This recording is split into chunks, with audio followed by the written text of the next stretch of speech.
Over time, after the initial reporting to law enforcement and other authorities, eventually, if you continue to share details of what's happened to you as an abuse survivor, whether it's sexual abuse or physical abuse,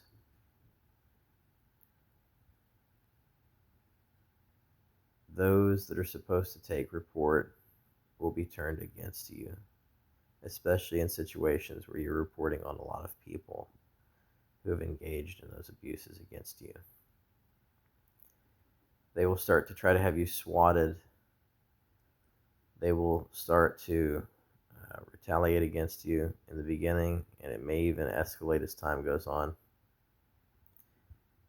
If there are multiple parties across multiple situations over a period of time that you're reporting against, those individuals will try to use deny, attack, reverse, victim, and offender against you. They'll deny it happened and they'll accuse you of being a perpetrator of crimes against them.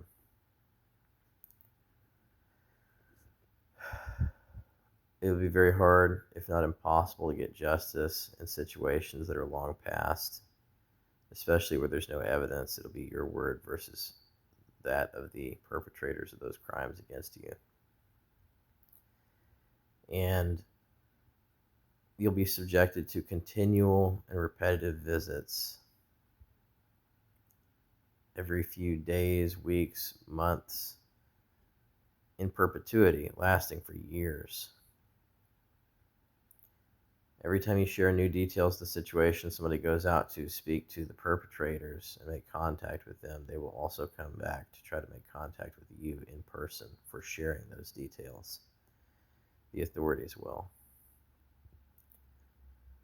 It'll come to the point where if the authorities cannot make contact with you, whether it's law enforcement or others, they will flag your driver's license in the DPS public safety system so that if you get pulled over, they will ask you where you live. They will ask you where you're going, where you're staying, where you're coming from, but especially, though, where you can physically be located. The system will earmark your driver's license number so that any authority that has contact with you will harass you, trying to get that information, trying to secure your whereabouts in order to seek you out for further questioning and interrogation as a victim under false pretenses, because somebody else who has hurt you has falsely accused you or tried to pursue charges against you for speaking out against them. It ends up being the case that this procedure is used on a very rampant basis to try to silence people who have been hurt by other people. You can't rely on law enforcement or other authorities for protection. They'll take report, and they're just as quick to turn around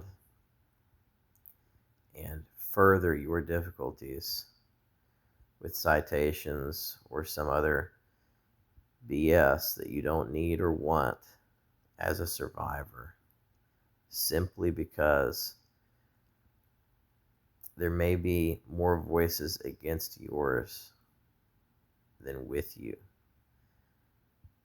because you had more than one person that hurt you or transgressed against you in a criminal capacity. If you have dependents, like children or disabled people that you're dependent on, that they're depending on you, they will also target those people with false reporting in an effort to try to hurt you, to try to silence you.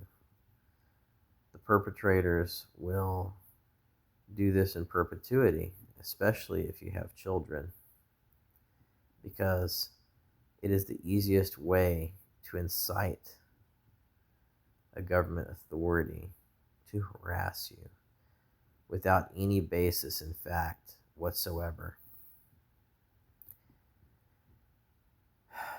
When you're speaking out and you're trying to get justice, you're trying to change the way that things are,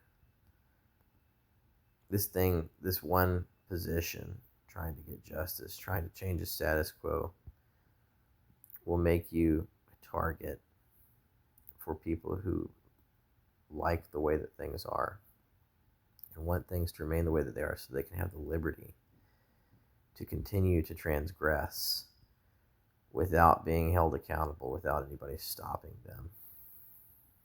And it's even worse when you have, in some cases, members of law enforcement who are complicit with those situations or aware that they're going on but don't want to do anything in a concerted capacity to stop those that are responsible, because they feel that some of the situations that are going on, the people who are responsible for the crimes are not hurting anyone.